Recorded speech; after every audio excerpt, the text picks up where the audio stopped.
The man said, "This is now bone of my bones and flesh of my flesh. She shall be called woman."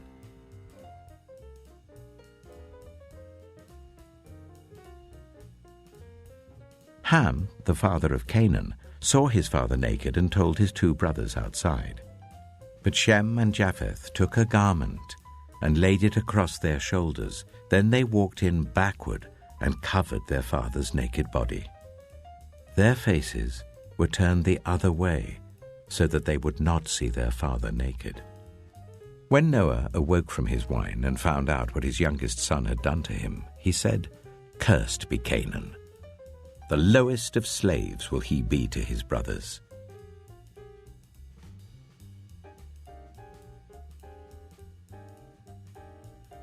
I know what a beautiful woman you are. When the Egyptians see you, they will say, "This is his wife." Then they will kill me, but will let you live. Say you are my sister.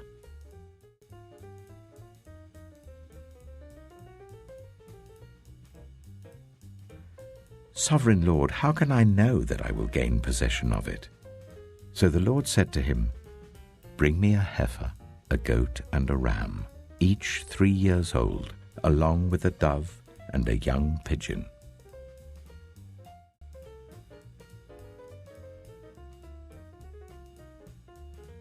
Then Sarai said to Abram, "You are responsible for the wrong I'm suffering. I put my slave in your arms, and now that she knows she is pregnant, she despises me. May the Lord judge between you and me." "Your slave is in your hands," Abram said. "Do with her whatever you think best." Then Sarai ill-treated Hagar.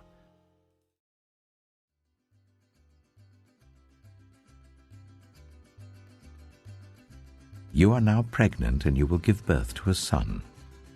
You shall name him Ishmael, for the Lord has heard of your misery. He will be a wild donkey of a man."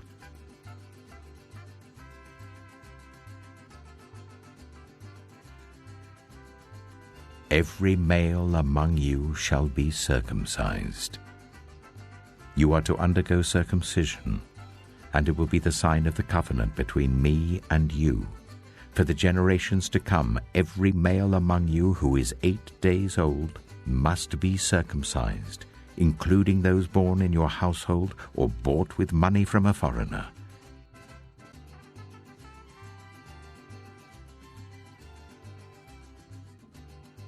All the men from every part of the city of Sodom, both young and old, surrounded the house.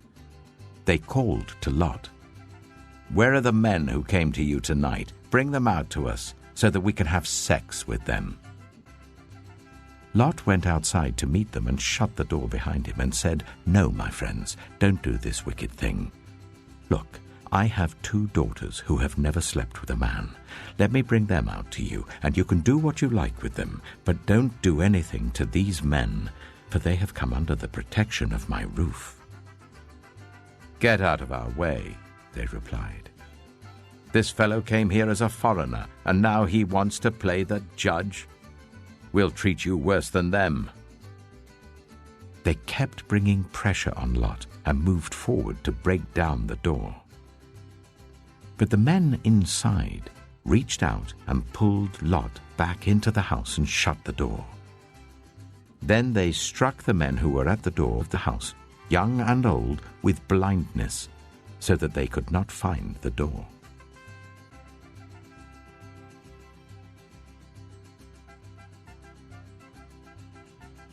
But Lot's wife looked back, and she became a pillar of salt.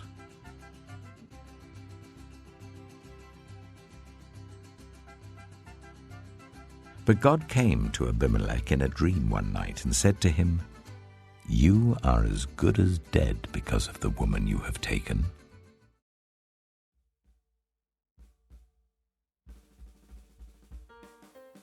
I said to myself, "There is surely no fear of God in this place, and they will kill me because of my wife. Besides, she really is my sister, the daughter of my father, though not of my mother, and she became my wife."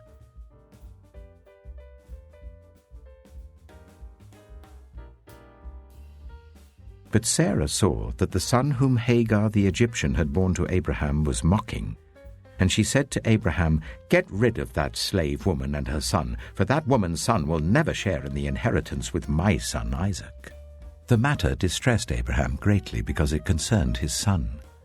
But God said to him, "Do not be so distressed about the boy and your slave woman."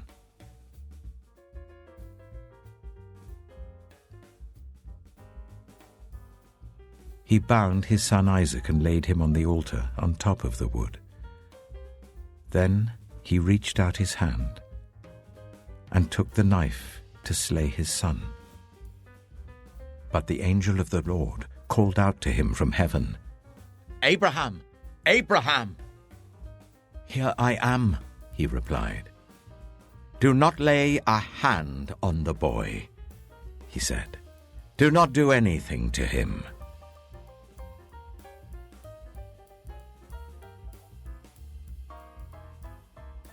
"Go out to the flock and bring me 2 choice young goats, so I can prepare some tasty food for your father, just the way he likes it. Then take it to your father to eat, so that he may give you his blessing before he dies." Jacob said to Rebekah his mother, "But my brother Esau is a hairy man, while I have smooth skin. What if my father touches me?"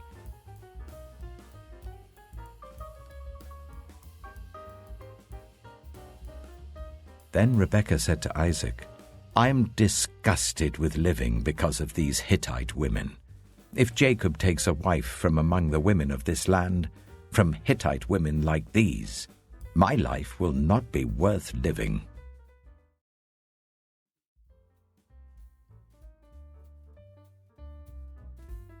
Then Jacob said to Laban, "Give me my wife. My time is completed, and I want to make love to her." So Laban brought together all the people of the place and gave a feast. But when evening came, he took his daughter Leah and brought her to Jacob, and Jacob made love to her. And Laban gave his servant Zilpah to his daughter as her attendant. When morning came, there was Leah. So Jacob said to Laban, "What is this you have done to me? I served you for Rachel, didn't I? Why have you deceived me?" Laban replied, "It is not our custom here to give the younger daughter in marriage before the older one. Finish this daughter's bridal week. Then we will give you the younger one also in return for another 7 years of work." And Jacob did so. He finished the week with Leah, and then Laban gave him his daughter Rachel to be his wife. Laban gave his servant Bilhah to his daughter Rachel as her attendant. Jacob made love to Rachel also, and his love for Rachel was greater than his love for Leah, and he worked for Laban another 7 years. When the Lord saw that Leah was not loved, he enabled her to conceive, but Rachel remained childless.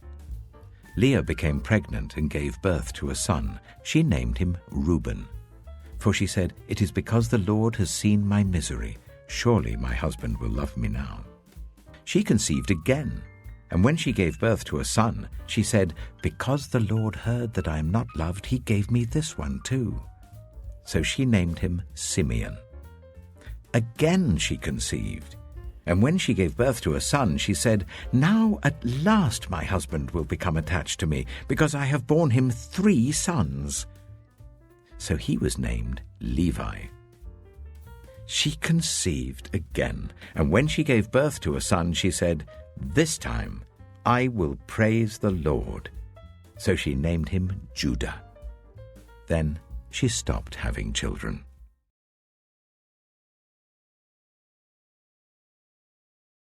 They have taken some of their daughters as wives for themselves and their sons, and have mingled the holy race with the peoples around them. When I heard this, I tore my tunic and cloak, pulled hair from my head and beard, and sat down appalled. We have been unfaithful to our God by marrying foreign women from the peoples around us. Now let us make a covenant before our God to send away all these women and children,